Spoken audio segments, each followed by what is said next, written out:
Macedonians, my speech will not be aimed at stopping your urge to return home.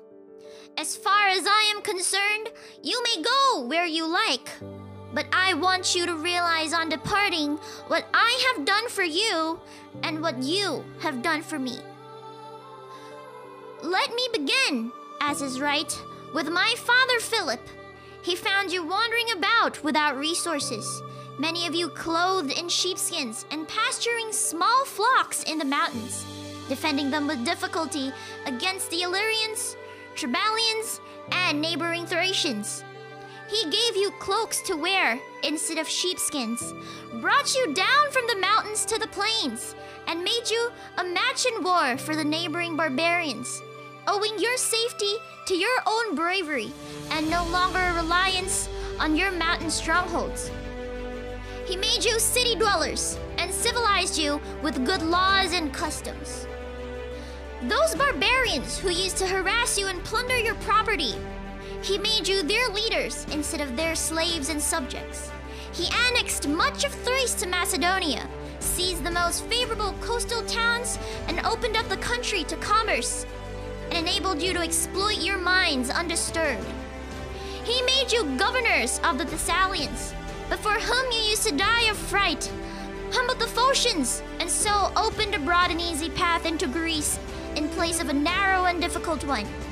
The Athenians and Thebans, who were permanently poised to attack Macedonia, he so humbled that instead of you paying tribute to the Athenians and being under the sway of the Thebans, they now in turn had to seek their safety from us.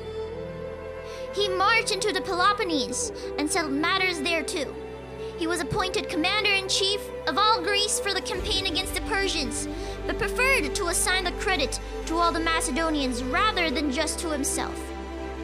Such were the achievements of my father on your behalf. As you can see for yourselves, they are great and yet small in comparison with my own. I inherited from my father a few gold and silver cups and less than 60 talents in the treasury.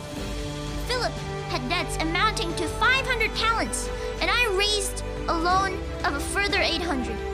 I started from a country that could barely sustain you, and immediately opened up the Hellespont for you, although the Persians then held the mastery of the sea.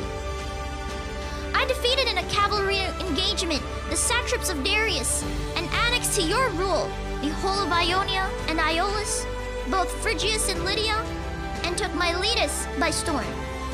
All the rest came over to our side spontaneously, and I made them yours for you to enjoy. All the wealth of Egypt and Cyrene, which I won without a fight, are now yours. Celesyria, Palestine, and Mesopotamia are your possession. Babylonia and Bactria and Elam belong to you. You own the wealth of Lydia, the treasures of Persia, the riches of India, and the outer ocean. You are satraps, you are generals, you are captains. As for me, what do I have from all these labors? Merely this purple cloak and a diadem.